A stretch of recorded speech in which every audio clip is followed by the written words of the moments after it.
Bonjour, bonjour, bonjour tout le monde. Vous écoutez First Print, votre podcast comics confiné et aussi préféré puisqu'on ne manque pas d'adjectifs pour définir ce qu'est First Print. On est déjà le 15e jour du reconfinement et donc en toute logique c'est le 15e Back Issues qui est dédié, donc votre petite émission quotidienne pour vous faire découvrir des comics, de la BD, des trucs qui se lisent. Je crois que j'ai déjà fait cette blague dans un précédent numéro, mais je disais ces trucs-là en carton avec des pages à l'intérieur que tu peux regarder les images. Mais donc voilà, j'aime aussi le comic de répétition et j'aime parfois aussi réinviter certaines personnes qui me sont chères. C'est pourquoi aujourd'hui, j'ai une nouvelle fois l'honneur d'accueillir République. Bonjour. Bonjour à toutes et à tous. J'ai moi l'honneur d'être réinvité plusieurs fois, ça fait plaisir, surtout quand on parle de bonnes BD, ces fameux objets cartonnés avec des images à l'intérieur, paraît-il, selon une description chère à l'hôte de ce podcast. Tout à fait, une description tout à fait accurate, comme on dit chez nous. Alors, j'ai envie de te poser une question, République. Aujourd'hui, on va encore parler de bons comics, hein, parce que tu n'as pas envie de nous présenter une BD de merde. Tu as dit que tu refusais de faire ça. C'est une position assez engagée de ta part, quand même, je trouve. Complètement, mais après, je te propose un format pour le mois d'avril où on parle que de BD de merde pendant un mois.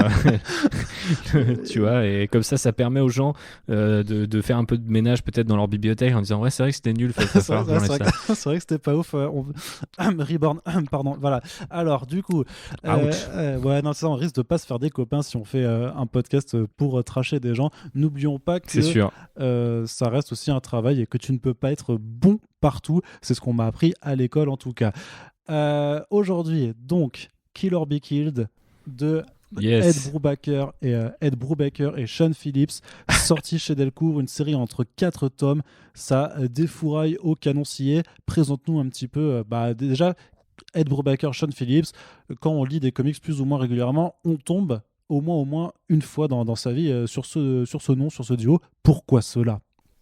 Parce que c'est un duo très connu qui a reçu pas mal de prix et en tout cas pas mal de presse au fur et à mesure des années et de leur travail, notamment du côté de l'indé et des BD qui sentent bon le polar et le film noir, que sont par exemple Criminal, qui est sans doute la plus connue, mais on avait eu aussi Fondu au noir en France qui avait pas mal marché.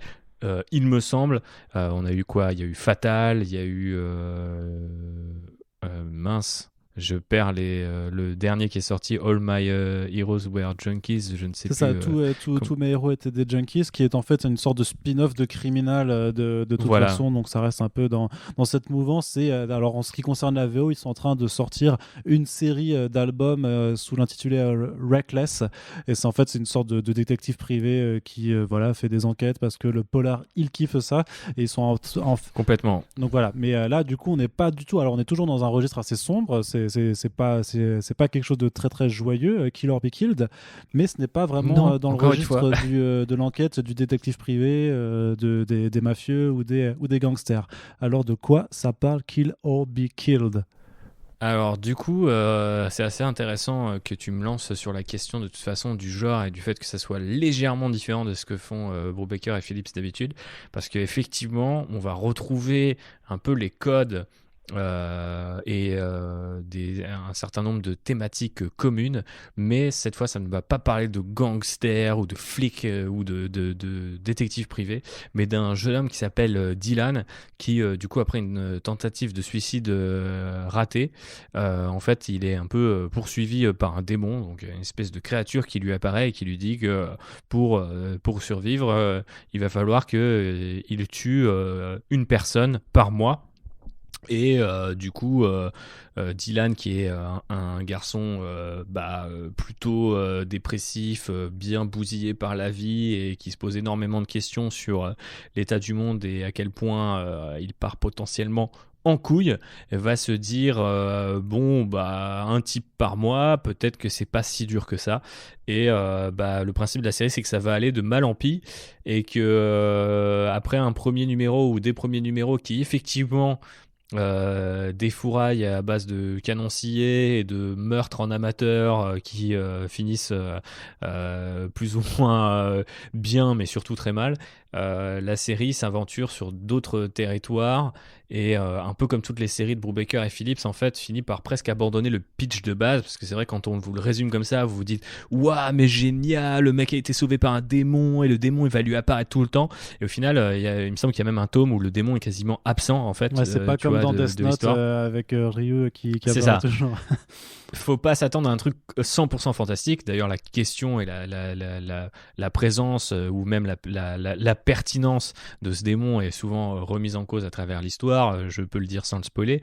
Mais du coup, effectivement, c'est pas du tout un récit qui va explorer à fond ou jouer dans le pur exercice de style, un peu à la Mark Millar, c'est-à-dire j'ai trouvé ce pitch de ouf et je vais essayer de l'explorer et de le mener le plus loin possible. Au contraire, c'est une série qui abandonne très vite son pitch de base pour s'intéresser à un groupe de personnages relativement limité et qui du coup est toujours teinté un peu de ce que Brubaker et Phillips font le mieux, et donc quelque part s'apparente quand même à du noir ou du néo-noir comme on dirait. Donc c'est pas du gangster en chapeau et en costard 3 pièces, mais on est globalement dans un milieu qui du coup touche les flics, la criminalité, le monde de la nuit, de la rue. On sort à peine des sentiers battus. C'est d'ailleurs pourquoi Kill or Be Killed, malgré l'accueil assez ouf qui a été fait à la série, est considéré comme un peu comme pas tellement la série de trop, mais un peu la série où ils ont vendu quelque chose de nouveau, alors qu'au final ils sont très vite retombés sur, on va dire, leur zone de confort.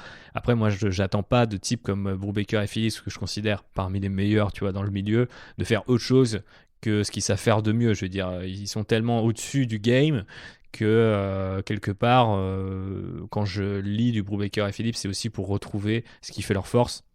Et je pense que si la série a été nommée plusieurs fois au Eisner, c'est pas pour rien, et que ça soit dans les planches ou dans l'écriture, la compo, l'ambiance, même les couleurs sont hyper travaillées, et ça en fait, ça fait d'elle une BD indé qui est du coup est sortie à l'origine là aussi chez Image Comics, mais comme nombre de titres, mais qui fait vraiment partie du haut du panier, moi je trouve, de leur catalogue, et qui en plus a quelque part le bon goût d'être une sorte de mini-série, parce que 4 tomes, c'est quelque part déjà assez long pour s'investir avec les personnages, mais pas assez pour qu'on parte sur complètement autre chose, ou qu'on aille vers des spin-offs ou des choses à la Criminal où on passe de personnage de personnage en personnage, pardon. Mais voilà, c'est un récit qui quelque part est un peu plus tenu aussi. Et ça n'en est que meilleur dans ce sens-là, parce que c'est quand même une histoire très coup de poing, où on se prend quand même des gros trucs dans la tronche, un peu comme notre pauvre Dylan. Du coup, ça explore avec un talent complètement dingue, vraiment, tu vois, tout le malaise en fait de notre temps. Ce qui est assez marrant, c'est que Brubaker, il est né en 66, donc c'est pas non plus un auteur tout jeune. J'ai l'impression qu'avec cette BD là, il a vraiment réussi à se mettre dans la peau de quelqu'un de plus jeune que lui. Ça se passe pas forcément dans un monde qui est très connecté, qui est exactement comme le nôtre, et le personnage de Dylan est un jeune garçon plutôt malheureux et assez misérable, tu vois, dans sa vie au quotidien. Donc on va pas forcément retrouver exactement, tu vois, un type accro aux réseaux sociaux, un trader à New York ou que sais-je, mais on est vraiment dans des archétypes qui sont vraiment plus modernes, mais infusés avec la même passion, quoi, pour les codes du polar et du film noir. Et ça, c'est super agréable, d'autant plus avec du coup les pages de Phillips, qui moi je trouve sont superbes. Et franchement, ce duo élève le comics à un rang quand même supérieur. Moi je déteste, tu sais, utiliser ce genre de phrases préconçues en mode alors ça c'est une BD qui se lit comme une série télé, mais vraiment si c'était une espèce de création un peu tu vois, générationnelle et coup de poing sur HBO, ça serait un putain de carton Kill or Be Killed, et tout le monde, je pense, en parlerait, tu vois, parce que ça aurait saisi une partie du malaise de notre génération, ou en tout cas de notre temps. Et là, c'est en comics, donc forcément, c'est un peu plus intime, mais l'avantage, c'est qu'on peut aussi aller un peu plus loin dans certains délires, notamment dans les codes graphiques, puisqu'il se trouve que le papa de Dylan est un ancien illustrateur de pulp, et donc il y a de temps en temps des planches qui font référence à cet héritage-là, et on part dans une toute autre ambiance visuelle. Donc là aussi, c'est pour les amateurs de bonnes BD qui ont envie peut-être pas de lire tout le temps la même mêmes choses et de voir tout le temps les mêmes cases très polar, très film noir, on a quand même de temps en temps des petites originalités dans Kill or Be Killed qui font plaisir. Donc pour faire simple, c'est un gros carton plein que cette série-là, que je vous conseille avec beaucoup de ferveur, d'autant plus qu'une adaptation en film par l'un des deux réalisateurs de John Wick est prévue, donc par Chad Stahelski, si je dis pas de bêtises, je crois que c'est son prénom et nom. Du coup, arrivera un jour peut-être avec une qualité et une sensibilité qui sera sans doute très différente de la BD. J'ai pas envie de tracher le film, un film qui par ailleurs n'existe pas encore par avance, mais c'est vrai que c'est pas tout à fait le genre de bonhomme que j'avais envie de voir s'intéresser à une histoire comme celle-ci. Mais donc voilà, d'ici à ce que ça soit un petit peu édulcoré ou rethématisé par Hollywood, on peut dévorer l'œuvre originale tout entière pour effectivement une 60aine d'euros pour les 4 tomes, mais c'est quand même plutôt pas dégueu pour l'expérience qu'on en tire, d'autant que le format c'est comics, mais je ne sais pas comment on appelle ce format qui est légèrement plus grand. C'est par exemple le format Indies de Urban, et c'est également, je crois, le format de la plupart des bouquins chez Delcourt. Donc c'est quand même en termes d'objets des BD assez sympas à mettre sur une étagère, d'autant que les couves choisies ont été sont très, très bien belles, étudiées. Ouais, carrément. Ok, bah écoute, j'ai même pas besoin de rajouter quelque chose, puisque je pense que tu as quand même fait grave le tour de tous les arguments de pourquoi cette BD est Je m'excuse pour ce monologue. Mais c'est pas grave, comme je l'ai dit, tu es l'invité, donc c'est toi qui présente la BD, ce n'est pas moi. Donc en tout cas, je te remercie pour cet exposé qui moi m'a reconvaincu en fait qu'il faut que je trouve le temps de les relire, parce que je sais que j'avais adoré la série, j'étais juste pas allé jusqu'au bout parce qu'il me manquait juste le 4e tome, mais vu que je l'ai, je me dis il faut juste que je me trouve le temps, quand je ne suis pas en train de faire 12 podcasts par jour, et bien je vais me trouver le temps d'aller relire cette bande dessinée.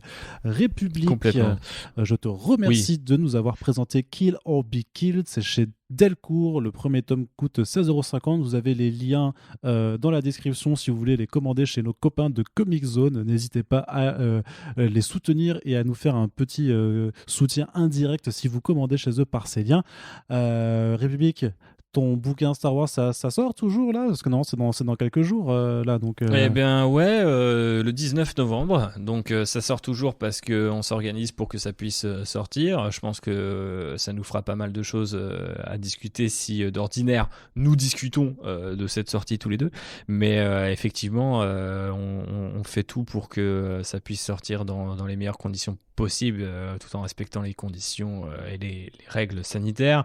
Après, forcément, c'est pas exactement ce que j'imaginais au début de l'année en attaquant l'écriture du bouquin, mais si vous voulez effectivement soutenir mes monologues d'une manière ou d'une autre, qu'ils soient écrits ou audio, vous pouvez aller effectivement commander ça chez Ferd Édition, votre libraire et des plateformes que vous connaissez bien, que je n'ai donc pas besoin de nommer. Très bien, donc vous aurez aussi le lien pour la fiche du livre sur Star Wars que Thibaut a écrit dans la description du podcast. Merci. Et c'est vrai que ce serait quand même assez cocasse que toi et moi on puisse se retrouver sur un autre format pour parler écriture, pop culture, ce genre de choses. C'est pas quelque chose auquel notre auditoire pourrait s'attendre, hein. Ce serait complètement surprenant et impromptu. Je ne dis rien, voilà, je dis ça, je ne dis rien. On ne sait pas ce que moi ça me semble tellement particulier, je vois pas comment ça pourrait vraiment arriver un jour, mais écoute, je suis ouvert à toutes les propositions. Voilà, on est en 2020, je veux dire, on n'est pas au bout de nos surprises. Allez, donc Kill or Be Killed, c'était le comics du jour. On espère que ça vous a intéressé, que ça vous intéresse et que peut-être vous irez découvrir ce comics prochainement. N'hésitez pas à nous le dire si c'est le cas. Et je vous dis à très bientôt pour les prochains podcasts de First Print, quels qu'ils soient. Bisous, salut. Bisous, salut.